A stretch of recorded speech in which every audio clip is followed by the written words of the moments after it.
तोते पिंजरे में मैं रख लेता। दोस्तों, एक ऐसा नौजवान जो अपने दम पर हिंदी फिल्म इंडस्ट्री में बहुत बड़ा नाम बना, एक ऐसा नौजवान जिसने पिता की दी हुई महंगी घड़ी को महज 65 रुपये में बेचकर अपनी किस्मत बदल दी। जिस्म को मौत आती है लेकिन रूह को मौत आती नहीं है। हौसला इतना कि जिस घर को भूतिया बताकर कोई दूसरा इंसान खरीद नहीं रहा था, उसे खरीदा और फिर बन गए जुबली कुमार। है लहरा के पवन के साथ सभी की। 20 जुलाई 1927 को सियालकोट के संखट्रा गांव में पैदा हुए थे राजेंद्र कुमार। ये वो दौर था जब भारत का बंटवारा नहीं हुआ था और सियालकोट देश का एक बेहद समृद्ध इलाका था। राजेंद्र कुमार का पूरा नाम राजेंद्र कुमार तुली और इनके दादाजी एक बड़े मिलिट्री कॉन्ट्रैक्टर थे। इनके पिता के कुछ टेक्सटाइल मिल्स थी जो सियालकोट और आसपास के इलाकों में मौजूद थी। गांव में सबसे शानदार घर इन्हीं का था। एक 6 मंजिला मकान में 42 कमरे थे और उस मकान में राजेंद्र साहब का पूरा परिवार साथ रहा करता था। राजेंद्र कुमार पढ़ने लिखने में बहुत होशियार थे। राजेंद्र ने ग्रेजुएशन पूरी की ही थी कि इसी बीच देश का बंटवारा हो गया और इनका भरा पूरा और समृद्ध परिवार अपने घर और कारोबार को छोड़कर भारत आने को मजबूर हो गया। परिवार के साथ जैसे तैसे राजेंद्र कुमार दिल्ली पहुंचे। कुछ महीनों के संघर्ष के बाद जब दिल्ली में इनका परिवार इस्टेब्लिश होने लगा तो राजेंद्र कुमार ने पढ़ाई फिर से शुरू कर दी और आखिरकार इन्होंने अपनी PhD पूरी की। इस तरह ये बन गए डॉक्टर राजेंद्र कुमार तुली। मुसाविर खुद परेशान है कि ये। राजेंद्र कुमार जब छोटे थे तब ही इन्हें फिल्मों का चस्का लग गया था। फिल्मों का वो चस्का कब जुनून में तब्दील हो गया था इन्हें मालूम ही नहीं पड़ा। आज़ादी मिलने से पहले लाहौर शहर में फिल्म इंडस्ट्री अच्छी खासी पनप चल रही थी। राजेंद्र कुमार सपना देखते थे कि बड़े होकर वो भी लाहौर जाएंगे और फिल्मों में काम करेंगे।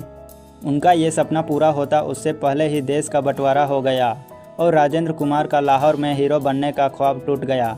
लेकिन 1947 के बाद मुंबई यानी बॉम्बे भारत में फिल्म निर्माण का सबसे बड़ा केंद्र बनकर उभरा। राजेंद्र कुमार के लिए बॉम्बे अब सपनों का शहर बन चुका था। वो किसी भी तरह बॉम्बे पहुंचकर फिल्मों में काम करने के लिए उतावले होने लगे थे।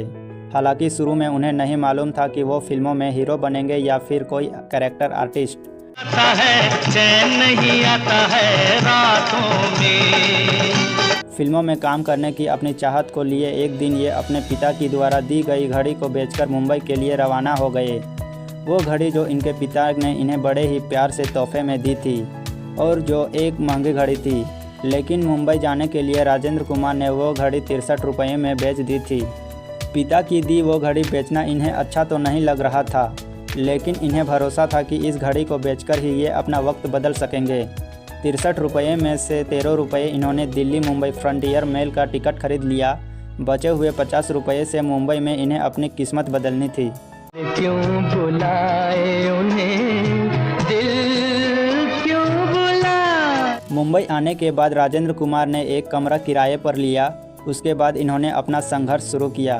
कई डायरेक्टर्स प्रोड्यूसर्स के ऑफिसों में धक्के खाने के बाद आखिरकार उस जमाने के दिग्गज डायरेक्टर H.S. रवेल ने इन्हें अपना असिस्टेंट डायरेक्टर बना लिया और आखिरकार राजेंद्र कुमार को फिल्म इंडस्ट्री से जुड़ने का मौका मिल ही गया। अगले 5 सालों तक राजेंद्र कुमार H.S. रवेल साहब के असिस्टेंट डायरेक्टर की हैसियत से काम करते रहे। इसी दौरान पतंगा, पॉकेट मार और सगाई जैसी फिल्मों में डायरेक्शन में इन्होंने असिस्टेंट के तौर पर काम किया। H.S. रवेल जब जोगन फिल्म बना रहे थे तो दिलीप कुमार के दोस्त के रोल के लिए उन्हें एक कलाकार की तलाश थी। वो रोल बहुत छोटा सा रोल था। जब रवेल साहब को कोई कलाकार नहीं मिला तो उन्होंने हैंडसम दिखने वाले अपने असिस्टेंट राजेंद्र कुमार से वो रोल करा लिया। इस तरह जोगन फिल्म में दिलीप कुमार और नरगिस जैसे बड़े सितारों के साथ राजेंद्र कुमार को पहली दफ़ा सिल्वर स्क्रीन शेयर करने का मौका मिला। गुस्ताखी मैंने कभी की नहीं, मैं क्या पागल हूँ। तो राजेंद्र कुमार उस फिल्म में कुछ ही देर के लिए नजर आए थे, लेकिन प्रोड्यूसर राजेंद्र गोयल ने इन्हें उस छोटे से रोल में भी नोटिस कर लिया। उन्हें ये लड़का बहुत सही लगा। साल 1955 में जब उन्होंने फिल्म वचन बनाई तो उसमें राजेंद्र कुमार को एक बहुत ही इम्पोर्टेंट रोल दिया। इस तरह वचन फिल्म राजेंद्र कुमार के करियर की as an actor full time film थी और इस फिल्म के लिए उन्हें पूरे 1500 रुपये मेहनताना भी मिली थी। ये फिल्म ज़बरदस्त हिट रही थी और राजेंद्र कुमार के करियर की सबसे पहली सिल्वर जुबली फिल्म यही फिल्म थी, जिसका नाम था वचन। वचन फिल्म के बाद राजेंद्र कुमार की किस्मत पूरी तरह से बदल गई। फिल्म इंडस्ट्री के लोगों ने कहना शुरू कर दिया कि एक नए स्टार का जन्म हो चुका है। असिस्टेंट डायरेक्टर की नौकरी छोड़कर Rajendra Kumar full time actor बने। 1956 में राजेंद्र कुमार ने 2 फिल्मों में काम किया था। ये फिल्में थी तूफान, दिया व आवाज़। इसके अगले साल यानी 1957 में राजेंद्र कुमार एक ऐसी फिल्म में दिखे जो न केवल भारत में बल्कि दुनिया भर में पसंद की गई और वह सराही भी गई। ये थी महबूब खान की मदर इंडिया। राजेंद्र कुमार इस फिल्म में रामू का रोल में दिखे थे। यूँ तो ये फिल्म पूरी तरह से नरगिस की फिल्म थी, लेकिन राजेंद्र कुमार ने भी इस फिल्म में इतनी शानदार एक्टिंग की थी कि वो फिल्म इंडस्ट्री के स्थापित अभिनेताओं में इस फिल्म के बाद शुमार हो गए थे। यही वजह है कि इस फिल्म के बाद राजेंद्र कुमार को काम के ढेरों ऑफर्स मिलने लगे थे। इनमें से कुछ ऑफर्स उन्होंने कबूल भी किए और बतौर हीरो काम भी किया, लेकिन एक हीरो के रूप में इन्होंने पहली दफ़ा सफलता मिली साल 1959 में रिलीज हुई फिल्म गूंज उठी शहनाई से। यह फिल्म बॉक्स ऑफिस पर ज़बरदस्त हिट साबित हुई। इस फिल्म से जुड़ा एक रोचक किस्सा कुछ यूँ है कि फिल्म के स्पेशल प्रीमियर में राजेंद्र साहब ने प्रख्यात शहनाई वादक रहे मरहूम उस्ताद बिस्मिल्लाह खान को बुलाया था। प्रीमियर ख़त्म होने के बाद राजेंद्र कुमार उस्ताद बिस्मिल्लाह खान से मिले और बोले, खान साहब मेरी परफॉर्मेंस आपको कैसी लगी? खान साहब बोले, आपकी परफॉर्मेंस भाई हमें तो आप फिल्म में कहीं दिखे ही नहीं। खान साहब के मुंह से ये बात सुनकर राजेंद्र कंफ्यूज हो गए। तब खान साहब बोले, अरे भाई हमें तो फिल्म के हीरो को देखकर लगा जैसे हम अपने आप को देख रहे हैं। शहनाई वादन के इतने बड़े नगीने के मुंह से अपनी तारीफ सुनकर राजेंद्र कुमार को बहुत खुशी मिली। फिल्म मेरे महबूब में राजेंद्र कुमार ने अनवर नाम के एक नौजवान मुस्लिम शायर का किरदार निभाया था। इस फिल्म की कहानी और इस फिल्म का संगीत उस ज़माने के बहुत ज़्यादा पसंद किए गए थे। राजेंद्र साहब ने इस फिल्म में इतनी ज़बरदस्त एक्टिंग की थी कि इनके बहुत से फैंस को लोग जैसे राजेंद्र कुमार वास्तव में कोई मुस्लिम एक्टर है। इस फिल्म के रिलीज़ हो जाने के बाद राजेंद्र कुमार को ढेर सारी ऐसी चिट्ठियां मिली जिसमें उनसे सवाल किया गया था कि आप कम से कम अपना असली नाम बताइए, क्योंकि जैसे यूसुफ खान साहब दिलीप कुमार के नाम से मशहूर हुए थे। हो सकता है आप भी कोई मुस्लिम हो जो राजेंद्र कुमार के नाम से फिल्मों में एक्टिंग करता हो।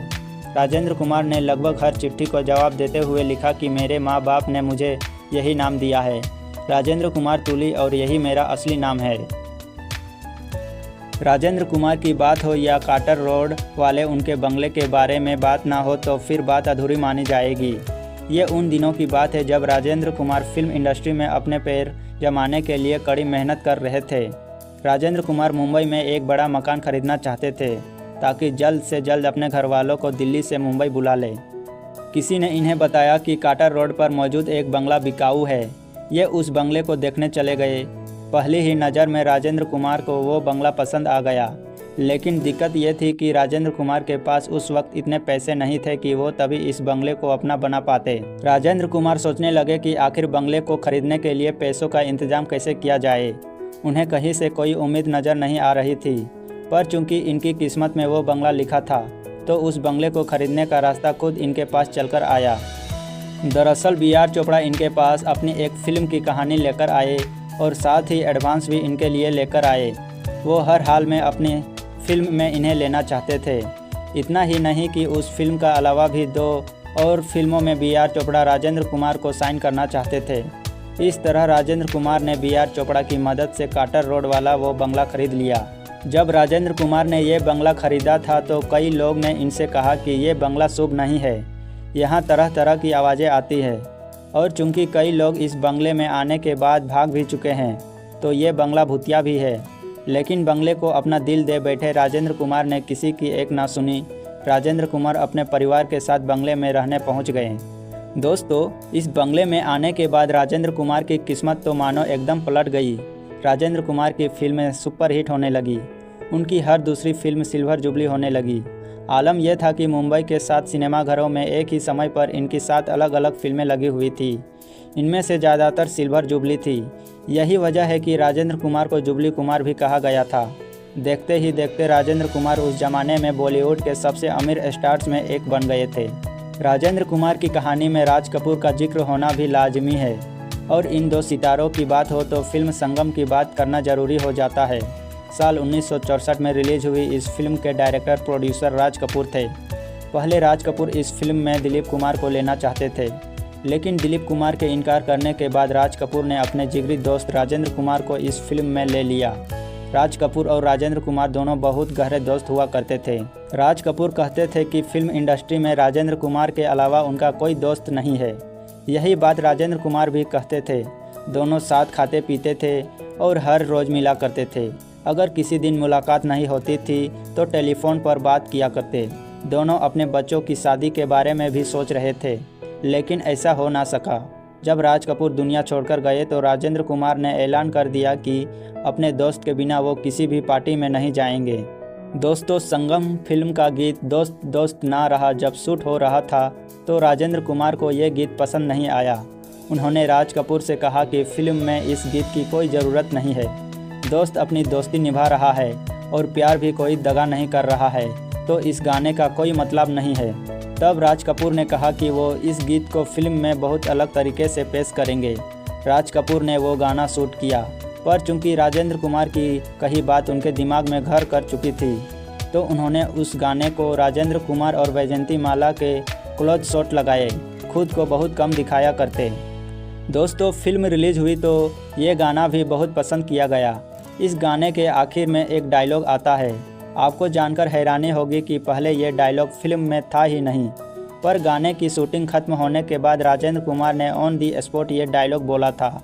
डायलॉग था, सुंदर जो गीतकार पर गुजरी उसने अपने गीत में कह दिया, मगर दोस्त कुछ लोग ऐसे होते हैं जिन पर गुजरती तो है मगर वो चुप रहते हैं, कुछ कह नहीं सकते। राज कपूर को राजेंद्र कुमार का अचानक और अपने मन से बोला गया डायलॉग इतना पसंद आया कि उन्होंने ये पूरा डायलॉग फिल्म में इस्तेमाल किया। कुछ ऐसी दोस्ती थी राज कपूर और राजेंद्र कुमार साहब की। राजेंद्र कुमार के करियर की सबसे यादगार फिल्मों में से एक फिल्म थी कानून। ये एक ऐसी फिल्म थी जिसमें ना तो कोई गाना था और ना ही किसी तरह का रोमांस। यह 2.5 घंटे का एक कोर्ट रूम ड्रामा फिल्म था, जिसमें दर्शकों को बैठा कर रखना डायरेक्टर के लिए बहुत बड़ी चुनौती था। लेकिन बी.आर. चोपड़ा ने यह कारनामा कर दिखाने में कामयाब रहे और कहने की ज़रूरत नहीं कि दादा मुनि अशोक कुमार और राजेंद्र कुमार की ज़बरदस्त एक्टिंग की बदौलत ही बी.आर. चोपड़ा ऐसा कर पाने में कामयाब रहे थे। जस्टिस सांखला नाम के एक जज ने जब ये फिल्म देखी तो उन्होंने कहा था कि अपने 40 साल के तजुर्बे में उन्होंने अशोक कुमार जैसा जज और राजेंद्र कुमार जैसा वकील नहीं देखा। फिल्म से जुड़ा एक और रोचक किस्सा कुछ यूँ है कि जब मुंबई के मिनर्वा थिएटर में हॉल से राजेंद्र कुमार बी.आर. चोपड़ा के साथ फिल्म का प्रीमियर खत्म होने के बाद बाहर निकल रहे थे तो एक गरीब आदमी दौड़ता हुआ आया और राजेंद्र कुमार के पैरों में आकर गिर गया। वो आदमी इनसे बोला, साहब मेरा बेटा बेकसूर है, उसने कोई गुनाह नहीं किया है, मैं बहुत गरीब हूँ, उसे बचा लीजिए, आप ही इकलौते ऐसे वकील हैं जो उसे बचा सकते हैं। राजेंद्र कुमार ने उस आदमी को समझाने की कोशिश की, मैंने तो उस फिल्म में केवल वकील का रोल निभाया है, मैं सच में कोई वकील नहीं हूँ। वो आदमी मानने को तैयार नहीं था। जैसे तैसे उसे समझाया गया। इस घटना से अंदाज़ा लगाया जा सकता है कि राजेंद्र कुमार कितने बढ़िया एक्टर थे। वो अपने किरदार में कुछ इस कदर उतर जाया करते थे कि लोग उन्हें असलियत में ही वही समझने लगते थे जो किरदार वो फिल्म में जीते थे। राजेंद्र कुमार की फिल्म आरजू से भी एक बड़ी ही दिलचस्प किस्सा है। इस फिल्म के डायरेक्टर प्रोड्यूसर रामानंद सागर थे और फिल्म में राजेंद्र कुमार की हीरोइन साधना थी। फिल्म में राजेंद्र कुमार ने एक अपाहिज का रोल किया था। एक दिन रामानंद सागर के ऑफिस में एक पुणे से एक लड़का पहुंचा। वो लड़का बैसाखी के सहारे चलकर आया था। उस लड़के ने रामानंद सागर से गुजारिश की उसे राजेंद्र कुमार से मिलाया जाए। रामानंद सागर को जब उस लड़के की पूरी कहानी पता चली तो उन्होंने राजेंद्र कुमार को फ़ोन किया और बोले, भाई राजेंद्र, पूना से एक लड़का खास तुमसे मिलने आया है, तुम फ़ौरन मेरे ऑफिस चले आओ। रामानंद सागर की बात सुनकर राजेंद्र कुमार उनके ऑफिस पहुंचे। उन्होंने देखा कि बैसाखी के लिए अपाहिज लड़का कुर्सी पर बैठा है और उसके हाथों में फूलों का एक बड़ा ही खूबसूरत सा हार है। जैसे ही उस लड़के ने राजेंद्र कुमार को देखा तो उसने वो हार उनके गले में डाल दिया। वो लड़का राजेंद्र कुमार के गले लग गया और रोते हुए अपनी कहानी बताने लगा। वो लड़का बोला, सर, एक एक्सीडेंट में मेरी टांग कट गई थी। मैं जीवन से इतना निराश हो गया था कि आत्महत्या करने ही वाला था। तभी मुझे किसी ने आपकी फिल्म आरजू दिखाई उस फिल्म में आपको अपाहिज वाला किरदार देखने के बाद मुझे एहसास हुआ कि ज़िंदगी कितनी खूबसूरत हो सकती है और आत्महत्या करना कितना ख़राब है। वो फिल्म देखने के बाद मैंने आत्महत्या का इरादा छोड़कर खुद को ज़िंदगी की तरफ मोड़ लिया। आपकी वजह से मेरा जीवन बचा है, आप मेरे भगवान हैं। उस लड़के की कहानी सुनकर राजेंद्र कुमार की आंखों में भी आंसू आ गए थे। राजेंद्र कुमार उस लड़के से बोले, मैंने तो बस एक्टिंग की थी, असली हीरो तो तुम हो मेरे दोस्त। जी हाँ, इतनी शानदार शख्सियत के मालिक थे राजेंद्र कुमार। राजेंद्र कुमार की चर्चित फिल्मों में से एक फिल्म सूरज भी थी। इस फिल्म के डायरेक्टर A.S. कृष्णमूर्ति उनके दोस्त हुआ करते थे। एक दिन उन्होंने राजेंद्र कुमार से कहा कि मैं आपके साथ एक फ़िल्म बनाना चाहता हूँ, बताइए किस तरह की रोमांटिक कहानी पर फिल्म बनाई जाए। इस पर राजेंद्र कुमार ने उनसे कहा कि रोमांटिक छोड़िए, आप तलवारबाजी पर फिल्म बनाइए। ये सुनकर A.S. कृष्णमूर्ति बोले कि आप क्यों मेरा मजाक उड़ा रहे हैं। तब राजेंद्र कुमार ने उनसे कहा कि अगर आप फिल्म से ढेरों सारा पैसा कमाना चाहते हैं तो आपको मेरी बात माननी चाहिए। जैसे तैसे A.S. कृष्णमूर्ति ने राजेंद्र कुमार की बात मान ली और सूरज फिल्म बनाई। फिल्म इतनी कामयाब हुई कि A.S. कृष्णमूर्ति पर दौलत की बरसात हो गई। बाद में फिर कभी राजेंद्र कुमार ने ऐसी कई फिल्मों में नहीं की जिसमें तलवारबाजी हो। कई सालों के बाद गोरा और काला फिल्म में एक बार फिर से उनके हाथों में तलवार नजर आई थी, लेकिन चूंकि उस फिल्म की कहानी बहुत अलग थी तो इसलिए राजेंद्र कुमार ने वो फिल्म की थी। फिल्म गोरा और काला में ये डबल रोल में दिखे थे। अपने काले किरदार के लिए जो मेकअप किया करते उनमें इन्हें पूरे 2.5 घंटे लग जाते। काले किरदार का शॉट देने के बाद ये गोरे किरदार का शॉट दिया करते और उसके लिए भी काला मेकअप उतारने में इन्हें 1.5 घंटे लग जाते थे। यानी कहा जा सकता है कि अपने काम को लेकर डिटेक्शन राजेंद्र कुमार में बहुत ज़्यादा थी। तब सालों तक अपने फिल्म करियर में राजेंद्र कुमार ने कई तरह के रोल निभाए, लेकिन वो कभी भी किसी फिल्म में विलेन के रोल में नहीं दिख रहे थे। एक बेहद शानदार करियर के बाद 70 के दशक के शुरुआती सालों में राजेंद्र कुमार का करियर अपने ढलान की तरफ बढ़ने लगा। दरअसल ये वो दौर था जब सिनेमा के शौकीनों पर राजेश खन्ना नाम के नए लड़के का जादू चढ़ने लगा था। वक्त की चाल को समझते हुए राजेंद्र कुमार हीरो के बजाय सपोर्टिंग रोल करने लगे थे, लेकिन हालात कुछ ऐसे बने कि राजेंद्र कुमार की आर्थिक स्थिति बिगड़ने लगी।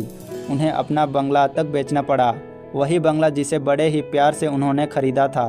और जानते हैं वो बंगला किसने खरीदा? उस जमाने के उभरते हुए सितारे राजेश खन्ना जी ने। दरअसल जब राजेश खन्ना को मालूम चला कि राजेंद्र कुमार अपना बंगला बेच रहे हैं तो वो तुरंत उसे खरीदने पहुंच गए, ये सोचकर कि जैसे राजेंद्र कुमार की किस्मत इस बंगले में आने के बाद चमक गई थी, उसी तरह शायद उनकी किस्मत भी चमक जाए। हुआ भी ठीक ऐसे ही। राजेश खन्ना का करियर इतना ज़बरदस्त रहा कि उन्हें भारत का पहला सुपरस्टार कहा जाने लगा। कभी जिस बंगले को भूतिया कहा जाता था, उस बंगले ने फिल्म इंडस्ट्री को 2 शानदार सितारे दिए थे। राजेंद्र कुमार एक ऐसे एक्टर के तौर पर मशहूर थे कि जो किसी भी फिल्म की स्क्रिप्ट को बहुत ध्यान से पढ़ और समझकर ही साइन किया करते। लोग कहते थे कि अगर फिल्म राजेंद्र कुमार ने साइन की है तो यकीनन फिल्म की कहानी बहुत अच्छा होगा। फिल्म झुक गया आसमान की कहानी जब सायरा बानो के पास पहुंची तो उन्होंने शुरू में उस फिल्म में काम करने से इनकार कर दिया था, लेकिन किसी ने जब उनसे कहा कि राजेंद्र कुमार इस फिल्म को साइन किया है तो तुम्हें यह फिल्म नहीं छोड़नी चाहिए, तो ये सायरा बानो से इस फिल्म को करने के लिए हाँ कह दिया। फिल्म बहुत बड़ी हिट साबित हुई, लेकिन इतना शानदार फिल्मी करियर होने के बावजूद भी राजेंद्र कुमार को कभी फिल्म फेयर अवार्ड्स नहीं मिल सके। हालांकि 4 दफ़ा इन्हें नॉमिनेशन जरूर मिला था, पर कहा जा सकता है कि राजेंद्र कुमार का अवार्ड था।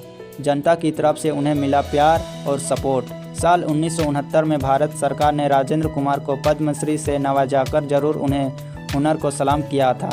उनके जीवन से जुड़ा एक रोचक किस्सा कुछ यूँ है कि जब वचन फिल्म के प्रोड्यूसर ने इनसे पूछा कि फिल्म के प्रीमियर में अपनी फैमिली के लिए इन्हें कितने टिकट की ज़रूरत होगी, तो इन्हें लगा कि इन्हें तो टिकट फ्री में ही मिलेंगे। इन्होंने 10 टिकटें ले लिए, मगर जब फिल्म का पेमेंट इन्हें दिया गया तो उसमें से 10 टिकट के पैसे भी काट लिए गए। उस दिन इन्हें एहसास हुआ कि प्रोफेशनल लाइफ में कुछ भी फ्री नहीं होता। इस घटना के सालों बाद नाम फिल्म की शूटिंग के दौरान जब अमृता सिंह हांगकांग से रोज़ इंडिया अपने घर बात करती थी तो उसका बिल इनके प्रोडक्शन में जाता था। चूँकि राजेंद्र कुमार उस फिल्म के प्रोड्यूसर भी थे तो उन्होंने इस घटना का पता चलते ही अमृता सिंह की फ़ीस से टेलीफोन का वो सारा बिल काट लिया करते। राजेंद्र कुमार की निजी जिंदगी के बारे में बात करें तो इनकी शादी निर्माता निर्देशक ओपी रल्हन की बहन शुक्ल से हुई थी। जब शुक्ल से इनकी पहली मुलाकात हुई तो इन्होंने उनसे कहा, देखो भाई शुक्ल, मैं तो पीजी में रहता हूँ, मेरी सैलरी भी बहुत कम है, क्या तुम मेरे साथ खुश रह पाओगी? शुक्ल जी ने कहा कि बिल्कुल खुश रह पाऊंगी। उसके बाद इन्होंने शुक्ल से शादी कर ली। इनके और शुक्ल के 3 बच्चे हुए, 2 बेटियां और 1 बेटा मनोज। इनका बेटा मनोज आगे चलकर फिल्म इंडस्ट्री के कुमार गौरव के नाम से मशहूर हुआ था। खुद राजेंद्र कुमार ने लव स्टोरी नाम की फिल्म से अपने बेटे मनोज उर्फ कुमार गौरव को बॉलीवुड में लॉन्च किया था। फिल्म बॉक्स ऑफिस पर बड़ी हिट साबित हुई थी। कुमार गौरव रातों रात स्टार बन गए थे, लेकिन अपने पिता की तरह वो अपना स्टारडम मेंशन नहीं कर पाए। कुछ ही सालों के बाद गुमनामी के अंधेरे में खो गए। कुमार गौरव की शादी सुनील दत्त साहब की बेटी नम्रता दत्त से हुई थी, यानी मदर इंडिया के वो 2 भाई सालों बाद समधी बन गए थे। राजेंद्र कुमार की ज़िंदगी के आखिरी कुछ साल बड़ी ही मुश्किलों में गुजरे थे। वो कैंसर के शिकार हो गए थे, लेकिन अपनी शर्तों पर ज़िंदगी जीने वाले राजेंद्र कुमार ने दवाई खाने से साफ इनकार कर दिया। इसका असर कुछ ये रहा कि 12 जुलाई सन 1999 को अपने जन्मदिन से महज 8 दिन पहले 71 साल की उम्र में राजेंद्र कुमार कार्डियक अरेस्ट के चलते ये दुनिया को छोड़कर हमेशा हमेशा के लिए चल गए। जिस दिन राजेंद्र कुमार की मौत हुई थी उसी ठीक 1 दिन पहले यानी 11 जुलाई को इनके बेटे मनोज उर्फ कुमार गौरव का 29वां जन्मदिन था। राजेंद्र कुमार की मौत से उनके फैंस बहुत दुखी हुए। हर किसी की जुबान पर बस एक ही बात थी, हिंदी सिनेमा की एक युग का अंत हो गया। तो दोस्तों, वीडियो कैसी लगी? अगर वीडियो अच्छी लगी हो तो वीडियो को लाइक करें और साथ ही हमारे चैनल को सब्सक्राइब करें।